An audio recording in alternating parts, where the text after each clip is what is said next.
Hello everyone, my name is Jenn Sertl and I'm the co-author of Strategy, Leadership and the Soul, and I'm also the CEO and owner of Agility 3R. And we work to help support businesses be more competitive through understanding resilience, responsiveness, and reflection, and also mindfulness. One of my beliefs is that I'm the collective intelligence of the people that I spend the most time with.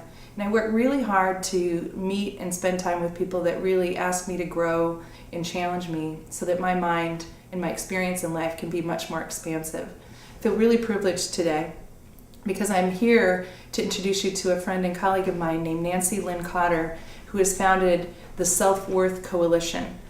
And the things that she's doing is helping people separate their own self-worth and identity from their balance sheet and money.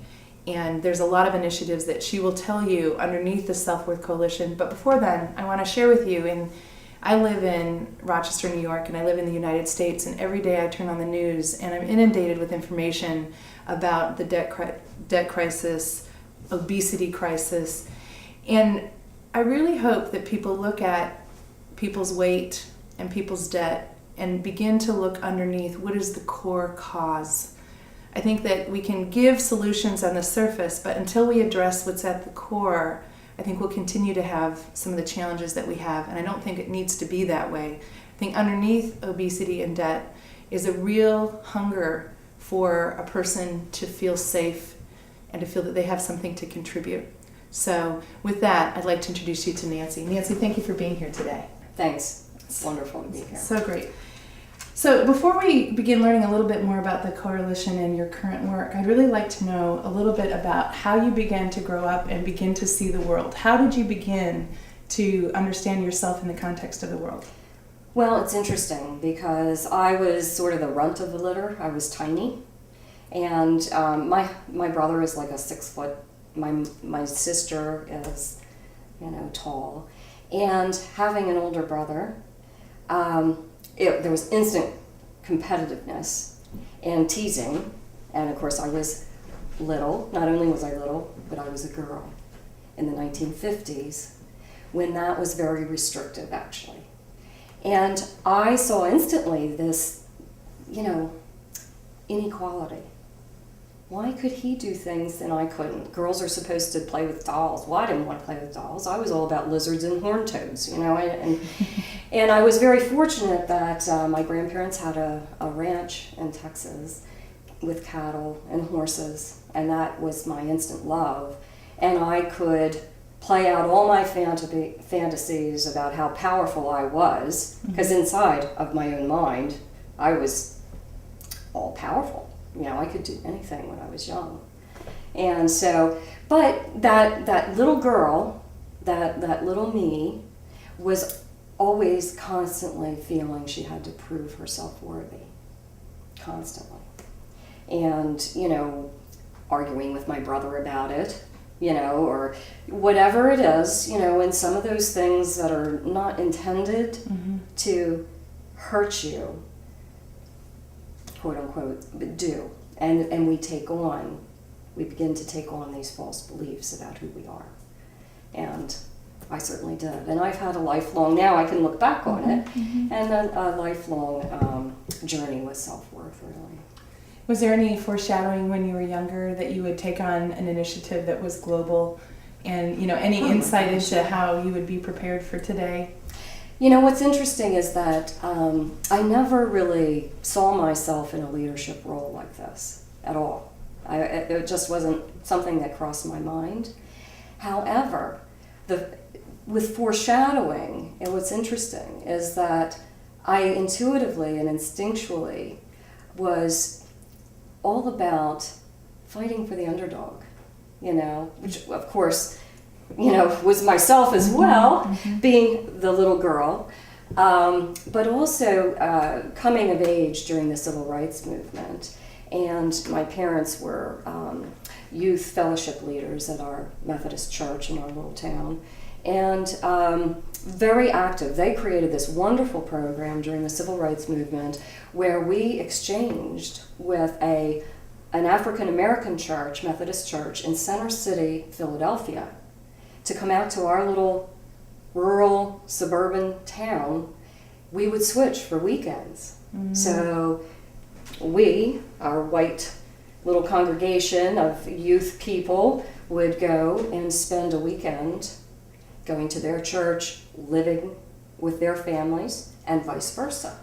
And it was wonderful.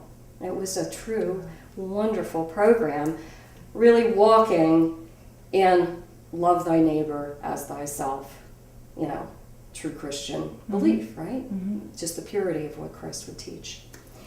Well, the money people in the church, the very staunch multi-generation families who had helped build that church, didn't like seeing all of these different people in their church. Yet they knew they couldn't actually say what they felt. So what they did was, we don't want to fund this program anymore. We want to build a new chapel, a new sanctuary, and add and expand. We want to put that money into our church, quote unquote. And there was a huge schism and a big fight, because we had one of the most vital youth programs in our town. People would come from all around in other towns. We had weekend dances that were safe for the teenagers. We had all kinds of things like that. Well, anyway, long story short, it became something that rended the church. And my parents left the church, we left the church, never to return. And it colored my whole idea of organized religion. And also the hypocrisy of so many people, where they say something over here to be politically correct, perhaps, when what they're doing and what they're thinking is a totally opposite. And so I ran from that, as did my parents, and unfortunately a very vital program. How healing is that? Because it's ignorance of the other, that ignorance is, we can create somebody as completely different and other and less worthy and of value. And so that was so in a way that's the foreshadowing, I would imagine, of my mission now.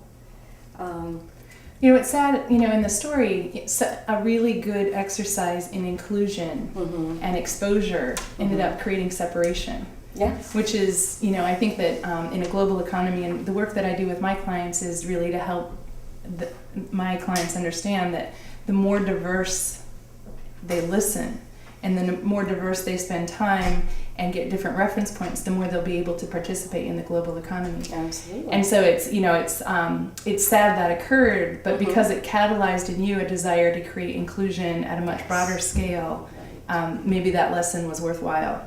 Oh, and absolutely. And what's wonderful now, because I've so consciously done a life review, and reflected on all of this and put it into the context of where I stand today. Right.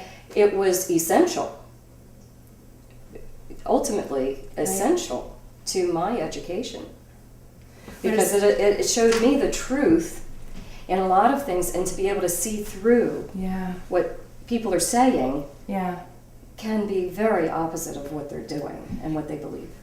Many people watching this are going to be from many countries and also many spiritual beliefs. So I just want to, set the record straight that there are core principles that that when you're aligned with behaving in a way that creates sustainable relationships, it doesn't matter what you call it. No. And as I hear about hypocrites and hear these things, I always go back to myself and say, where am I not modeling the kind of leadership or the kind of religion that I want to occur in my position? So it's kind of a reminder for all of us and all the people listening to look first inside to ensure that they're aligned, which is great.